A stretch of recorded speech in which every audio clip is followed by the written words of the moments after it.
Hi everyone, my name is Kylie Saksik and I will be presenting you some topics under chapter 1.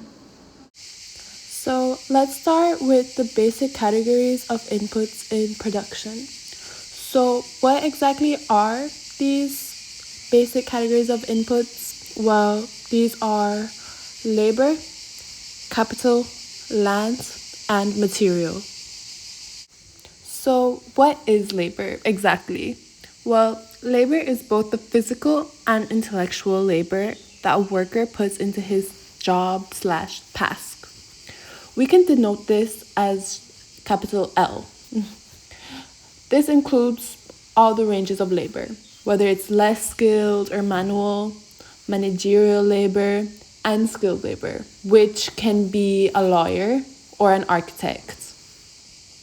And when we refer to labor, this is a human effort that goes into the production of a good or service.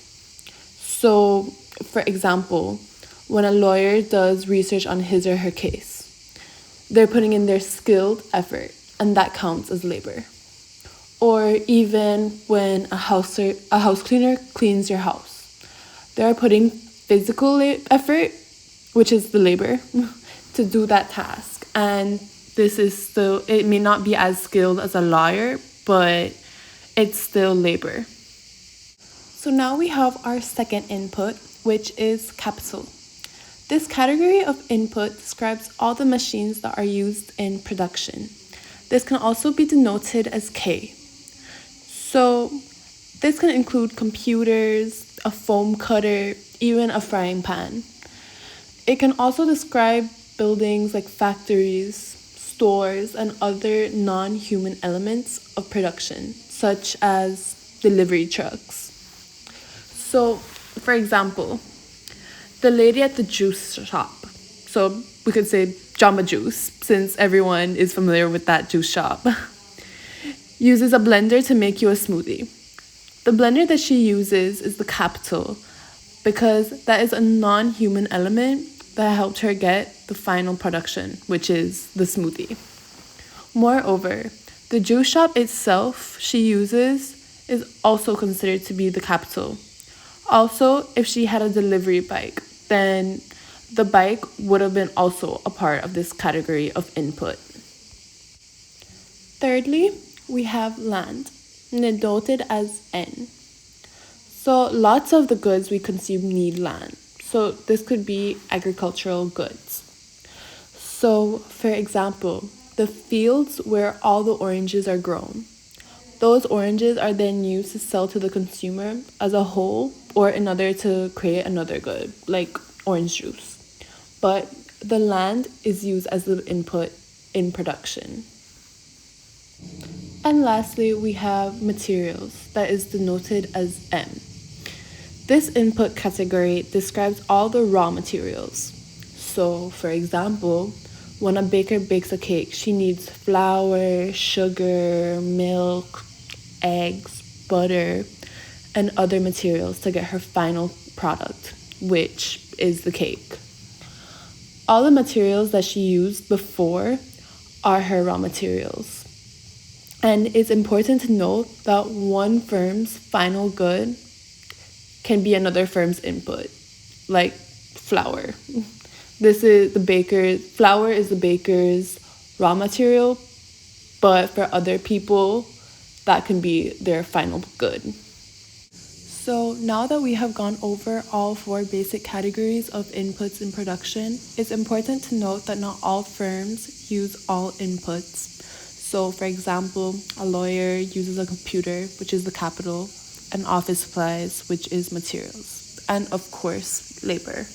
Now, the way inputs are combined to produce an output is called the firm's technology or production process. And the production process then leads to us putting together our production function, which is a mathematical expression of the maximum output that results from a specific amount of each input. So that is, as we can see, output Q is equal to F, which is function, L, K, M, and N, which is labor, capital, material, and land. So, using an example, the production function that describes this process would look something like this. So, let's use our baker. Cake is equal to F, which is the function, open brackets, chocolate, sugar, eggs, butter, labor time, and the KitchenAid mixer, close brackets, for example, to make it a bit clearer. However, we will generally use two input production functions to keep the problem simple and tractable, which is Q is equal to function of L and K.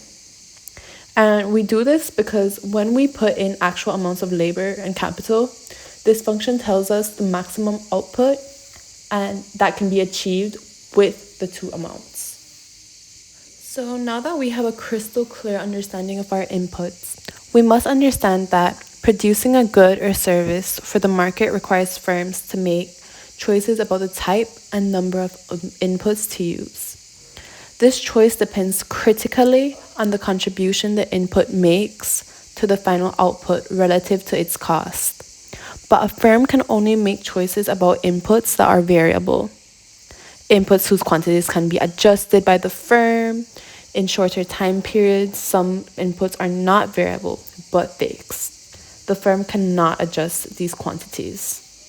So, for example, your favorite pizzeria, it's important for them to make choices about the type and number of inputs it uses to produce pizzas. The variable inputs can be labor. So the number of chefs, cooks, and serving staff can be adjusted by the restaurant in the short run. This is because the restaurant can choose whether they want more or less workers. So if they don't have any customers coming in, then the manager can tell some employees to go home. But if they're at a peak, they can hire more people. Now, if we look at the fixed variables, and note that these cannot be easily changed in the short run.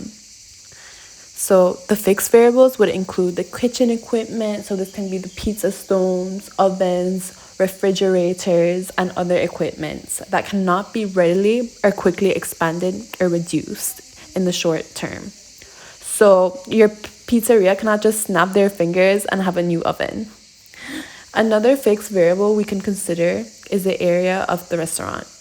So they cannot just move locations so easily or expand or reduce the space to accommodate fluctuations in customer demand. So putting all of this information together, we can infer that if the firm wants to increase production for the time being, it will have to adjust labor, a variable input, an input that can be adjusted by the firm in a given time period. However, with enough time, the pizzeria can get a new oven and increase production on its new level of capital, being the oven. And in economics, this is where we can start to see the difference between the two concepts of short run and long run. And these are two very important concepts that you need to understand because these are words that you will never stop hearing in an economics course. So let's start with short run. The short run is a period of time in which some inputs are fixed. And the long run is a period of time long enough that all inputs can be adjusted. So going back to our example, the short run would be that the pizzeria can make small changes like changing the recipe or moving the employees' time schedule around. But the long run would be getting a new heavy equipment, which is their capital since it's not readily available. And it's also a very big investment. So it's also important to note that these are not defined by any objective period of time, day, month, year, etc., but are specific to the particular firm and its particular inputs. So for example, if it takes a month to install a new oven, our short run would be less than a month, but our long run would be if it takes a month or more. And here I just inserted some pictures further explaining the short run and long run, maybe to give you a clear idea. So thank you everyone for listening to my presentation. I hope it gave you a clear idea and understanding of the topics.